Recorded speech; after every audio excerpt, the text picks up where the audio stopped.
everybody, welcome to this week's Roundup. Last week I opened up talking about being at Retro World Expo next month, the second to last weekend, and I forgot some pretty important details. First, it's actually going to be 3 days for the first time ever. So it's going to open up on Friday afternoon and then also be open Saturday and Sunday like it normally would. And there's also an early bird package, if you want to call it that, for anybody who plans on attending all 3 days, where you could get a discount, you get early access Saturday and Sunday, and you also get a pretty cool Metroid-inspired t-shirt that I thought looked pretty awesome. So if you planned on going all 3 days or you're on the fence about it, maybe that package will entice you to do so. But honestly, if you just come for 1 day, pop in and say hi, you're still awesome. I do that all the time with expos. I often don't have time to really do more than that. So just showing up and hanging out is still super appreciated. Plus, there's a ton of cool stuff and cool people to see. So if you want to come hang out, I would love to meet you. But let's jump in and see what's been going on this week. First up, Retrobit have just opened pre-orders on the Super Nintendo game Shockman Zero, which was originally broadcast via the Satellaview attachment in Japan only in 1997. So this is a really cool way to get a physical official reprint of a game that was never officially released on cartridge, certainly not back in the Super Nintendo era back in the 90s. And the price is about $55. There's both PAL and NTSC versions available, each of the stores around the world getting their respective region. So I have NTSC and PAL links here as well for anybody who wants to buy either one of them. And pre-orders will stay open till about the end of July, and then it should ship to customers by the end of the year. So this is one of those cool re-releases that I think is pretty exciting because you were never officially able to grab it on a cartridge and plug it into a console before. Now, I believe I was told there was one previous re-release of this, but I don't know if it was official. I don't know the quality of the carts, and I don't think you can get those anyway anymore. So now here's a pretty cool opportunity if you're interested in picking one of these up. Now, like I always say, I'm going to be quick because I know I'm tired of boring everybody here by repeating this, but all of these retro re-releases only really matter if you could safely use them in your consoles. So when you get these, use your cell phone. If your cell phone has an auto or manual macro mode, whatever, zoom in, make sure the edges are beveled on the PCB. If you're an engineer, pop it open and just check a look at the circuitry. And please do me a favor, and if it's all good, post pictures, because we need companies to get recognition for doing it right, because it's not easy to do so anymore. It's kind of a pain to deal with companies who don't understand why these things need to be done, meaning manufacturing companies. So, do it in a positive way. Brag about how good some of these are, if they are, and if they're not, bring it to people's attention, because we need to know if they're safe to use in our consoles, or if you're going to be smashing up your 30-year-old cartridge pins or sending weird voltage or something like that. So cross our fingers. Let's hope this is a good quality release, but it's a cool enough premise for me that I definitely picked one up. So let me know what you think, and if you're interested, pre-order links are right there. Next up, Firebrand X has just posted updates to his RetroTink 4K profile packs. They're posted on his Patreon page, but these are public posts, so feel free to download.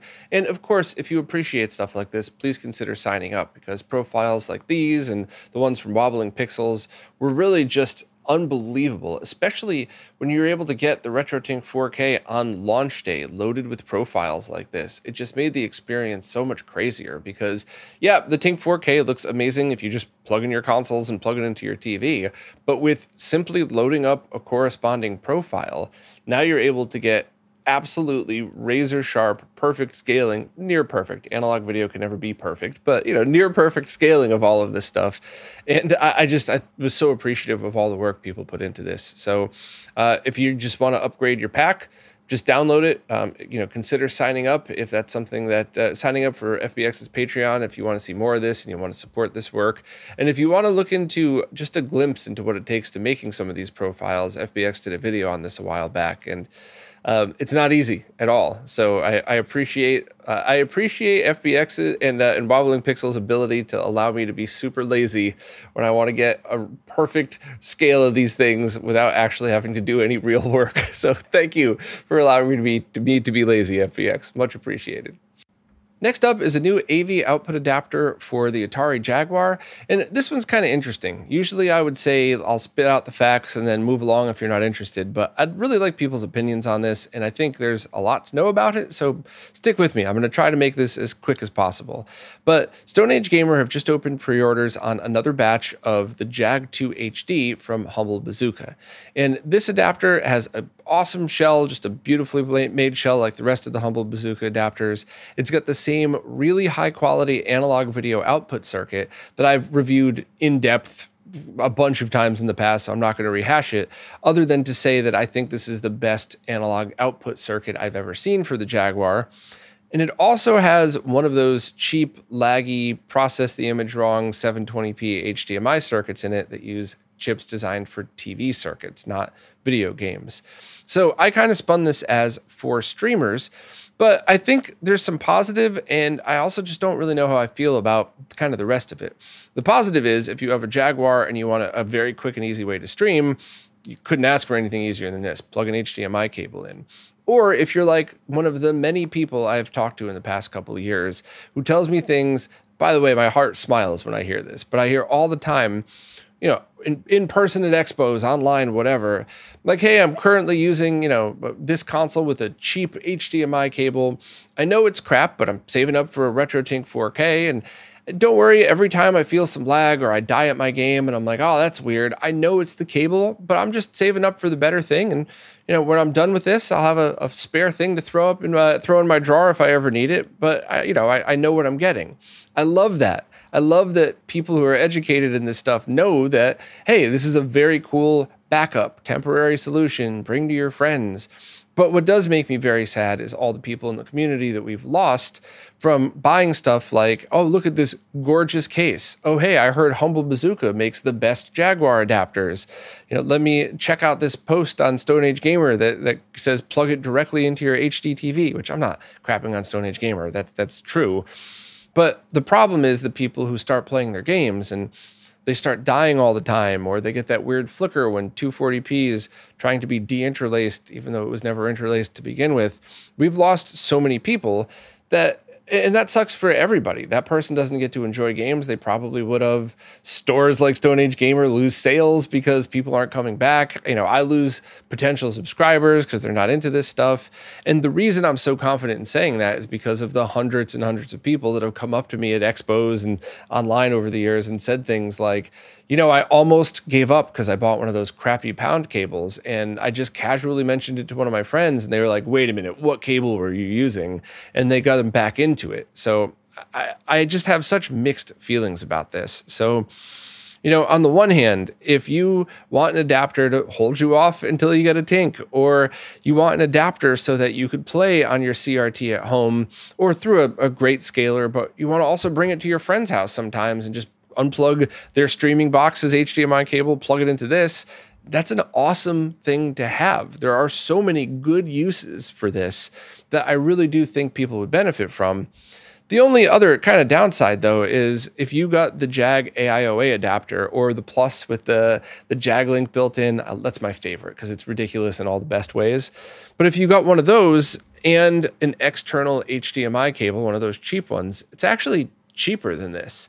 So all the positive scenarios that I just said kind of apply to that, and you could save some money or apply that extra money to a cheap capture card, and now you have everything that you need. You could output via composite to a CRT, stream via the cheap HDMI cable and cheap capture card, and also use that on multiple other systems. So it's, you know, I always feel guilty giving any kind of negative review to companies that I really like. I mean, I'm a huge fan of Humble Bazooka and all their adapters except this one, and obviously I like Stone Age Gamer, but I feel less guilty this time because I think I'm saying for most people, maybe not buying this Humble Bazooka adapter from Stone Age Gamer and instead buying another Humble Bazooka adapter also from Stone Age Gamer, and then also potentially buying an HDMI cable and capture card from Stone Age Gamer. I feel like no one could get too mad at me for that because I'm still promoting the same people in a really positive way. I just don't really think this is the scenario in which most people would want a device like this. And in fact, even just getting the AIOA and plugging composite into your TV, assuming your flat panel has analog input, isn't really going to be much different. And I did that whole get a scaler video, which I really hope everybody has seen, because even if you're already an expert that knows this stuff, I tried so hard to present this info in ways that you could share with your friends so they don't think that we're just being nitpicky, crazy, obsessive retro gamers, and they understand that this is, you know, a completely different experience than doing it the right way. So let me know what you all think. I'd love to know your opinions. Do you think I'm just overreacting? Do you think this is a good way to look at this? Do you think I should have been harder on the situation? I'm not really sure. But if you're somebody who knows what they're doing and might want one of these, I totally get it, because the convenience of having HDMI built right into the adapter is just, you know, you can't get any easier than that. I just wish it was a different circuit inside. So let me know what you think. But if you're interested, pre-orders are open. And the other ones, the AIOA and Plus, should be back in stock soon. Pre-orders are now open for a vinyl version of the Castlevania Symphony of the Night soundtrack. This contains the complete PlayStation 1 soundtrack as well as the tracks from Sega Saturn, and it has both a red or a standard black edition available.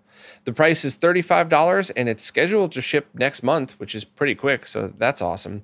And I do think this is a repress. I think this was available one other time, but I'm not sure that really matters at all. I think that's just something to note, that this isn't like a exclusive limited one-time thing. I think this is just a repress of what's already out there. But if you're a fan of the soundtrack and you'd like a vinyl version, this is kind of a no-brainer. So check out Crystal's post for links and more info, but this was pretty neat, and I definitely liked the red vinyl. You know, very often I like to just get the standard black because sometimes there's quality issues with some crazy colors and mixes and stuff like that. But I don't know, if I were to get this one, I think I would get the red just because it looks really neat.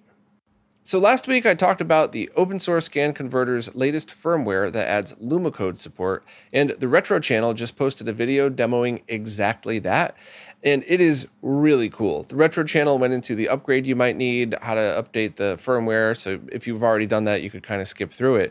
But then he also goes into how to dial in your consoles, and this is really cool because each console is going to take a minute or two to set up, but then you just save it as a profile, and that's it. You're all set. So every time you load Lumacode from your Atari 2600, you know, whatever else you got, you basically just load the profile and poof, you have a pretty awesome digital scale. And because of the Lumacode support, the OSSC now takes the place of any of the external adapters you would have normally needed to get HDMI, or I guess even RGB output of these things. So I strongly recommend checking this out. Also, the Retro channel gave us a look at alpha support for the original NES's Lumacode support, which I thought was so super cool, because you don't even need to remove the PPU. You just solder this thing to the bottom, you snip the connection on the RF jack, you allow the Lumacode out of the RF jack, which means that you could keep composite video support untouched on your NES and have them simultaneous, which is a very cool option. And then if you're using the open source scan converter, you just use its audio input to mix that in, so you have audio and video over HDMI. So this is very exciting stuff for older 8-bit computers and consoles, because this could be the go-to mod in the future for HDMI and RGB. And in many cases, it might be easier than other mods that were available out there. So let's take a look, or let's keep our eyes open for more people covering Lumacode. I know Veronica Explains did a Patreon post about it, and I think she might be doing videos on it soon. I'll cover those if they're released, but I'm seriously paying attention to this because I think this might be what we do going forward, and it's just such an easy thing. And the only weirdness is how to mix audio in, but using the OSSC to do it is actually a very easy way, and the OSSCs are still readily available. So definitely check out the videos from the Retro channel for more info, and it's definitely very exciting. And shout out and thanks to Copper Dragon for doing all of this work. Can't believe I forgot about that to the end. I linked to Copper Dragon's GitHub, and I'd love to talk to them at some point to just figure out exactly what's going on with this and just help promote them and the work that they're doing. So if anybody knows Copper Dragon, let them know I want to have a chat. I think it'd be a lot of fun. Pre-orders are now open for vinyl versions of a bunch of different Metal Gear games. So Metal Gear Solid 2 from the PlayStation 2 soundtrack, that soundtrack alone is being released for $60, but there's also a box set that has releases from Metal Gear Solid 2 Snake on MSX to Metal Gear Solid 5 Phantom Pain on modern systems. It's a 6 LP box set. So I would absolutely check out Crystal's post and go through each of these links if you're a fan of these games and you want the vinyl soundtrack. I think it's a little too complicated for me to walk through every single one of them. I think it would be much less confusing if you just kind of picked and chose the ones that you were interested in. But Crystal has it all laid out here for you with and some pictures of some of the stuff that you get as well. So basically, if you like vinyl soundtracks and you're a fan of the Metal Gear series, check out this post, see if any of the games here or that full box set interest you. And pre-orders are open now and it should all release before the end of the year. Tito from Macho Nacho Productions just posted a video showcasing a brand new mod chip for the original Xbox, which is Raspberry Pi Pico based, and it's called the Mod Show. Mod XO, pronounced Mod Show. I think that's kind of cool.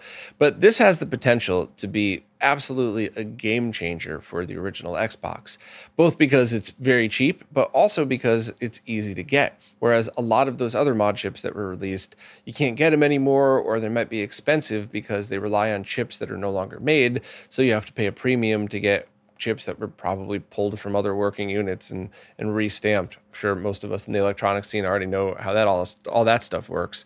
But this is all using all brand new components. The installation is very easy. And in fact, the hardest part, whatever you want to describe it, is just actually putting the Raspberry Pi Pico on the adapter board, which I'm sure somebody in the future is going to come up with one pre-made to make it even easier. But this allows loading a custom BIOS, so you could choose whichever one. And in fact, the Team Resurgent is working on porting over Prometheus, however you say that, which would give it a lot more capability. So honestly, give this video a watch if you're into the original Xbox or mod chips, or if you just enjoyed Tito's videos like I do. But I have a feeling this is going to be the go-to for a long time now because of price, availability, the ease of installation. This really seems like the one to get for the Xbox. Correct me if I'm wrong. I'm not an Xbox expert. And of course, it's still kind of early in its development, but an open source project like this that is able to work on pretty easy to get hardware, you know, it's usually stuff like that kind of starts to take the lead for go-to as long as people in the community continue to help. So thanks to everybody who's been working on this. But if you're into the original Xbox, MVG, I'm looking at you. Take a look at this mod chip and see if there's anything you could do to help, because it just seems like an awesome project. And I always support open source stuff like this because I just think open source stuff might last the test of time because it's not locked on somebody's hard drive somewhere. It's out there for the world to work on. So definitely check out Tito's video. I really enjoyed it, and I can't wait to see what comes next with this. Now it's time for this week's Mr. Updates, care of Lou from Lou's Retro Source. As usual, I'm just going to skim through these and mention stuff when I feel like it, but if you want visual examples and a ton more details, please check out Lou's video. First up, there's been a new official update to the Sega Saturn core, so no beta stuff, just run update all like you normally do to get it. And it adds snack support for the digital pad only, which is totally cool because that's something that we could probably really use. And also reworking of DDR RAM and SD RAM for more accuracy and compatibility with older RAM modules, which is pretty cool because if you were an early adopter of the Mister, you might have had some glitches on this one, but now you really don't have to worry about it. And there are a ton of games that are affected. So this is really one of those things where I strongly recommend, if you're using the Saturn core, to run update all and get this, because it just seems like you're going to have minor improvements and maybe in some case major improvements to a ton of different games like NBA Jam TE, Castlevania, Radiant Silvergun, just a ton of games here. I'm not going to go through all of them. Also, user rule set on the Mr. FPGA forums have created N64 ROM patches that help bypass the limitations of the DE10 Nano. So at the moment, patches are available for Conker's Bad Fur Day and Jet Force Gemini.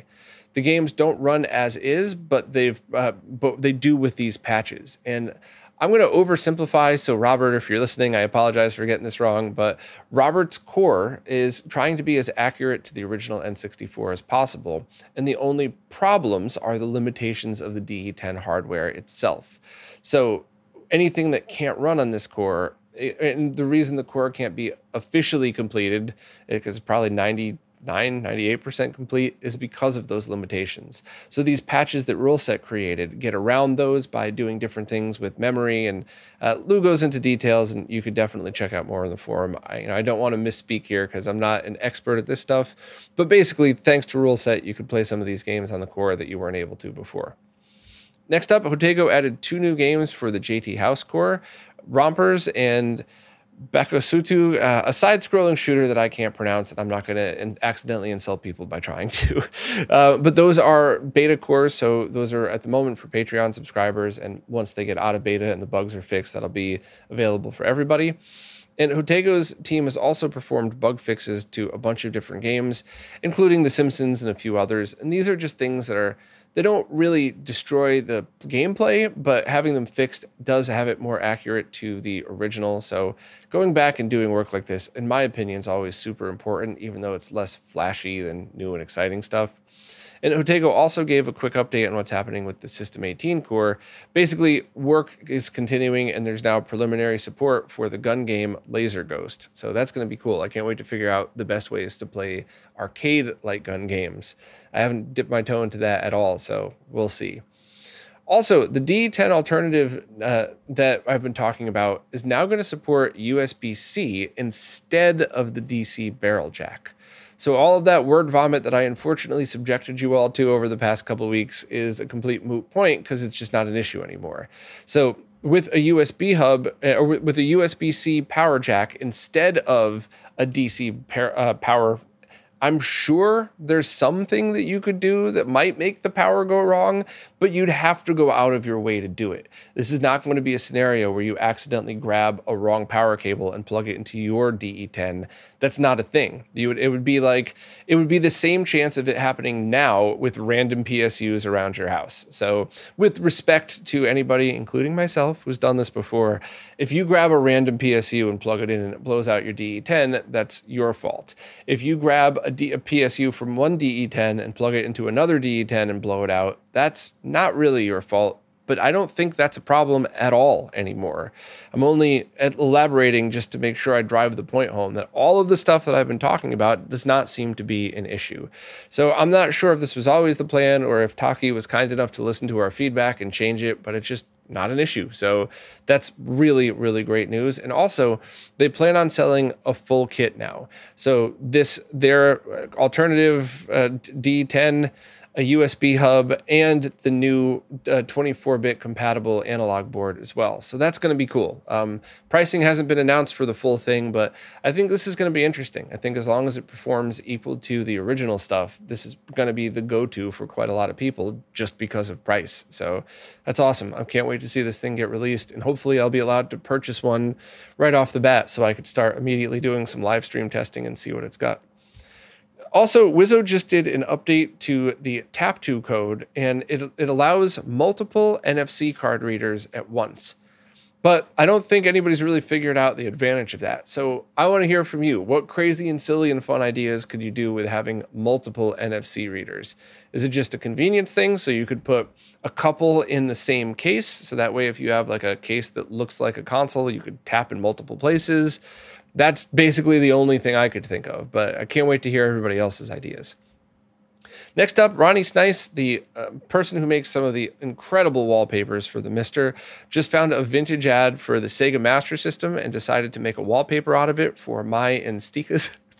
Just kidding. There's more than us that love the Master System. But to get it, just enable Ronnie's wallpapers. And it's my strong opinion that you should have done that anyway because it's completely free. There's wallpapers for CRTs and for widescreen. And I think they're absolutely amazing. And if you don't, you just press one button to turn them off. So I really think everybody should give these a try because I like the variety of the artwork and I like turning it on and seeing this stuff. And lastly, Shane Lynch's MrCast software has been updated to support the latest version of Groovy Mister.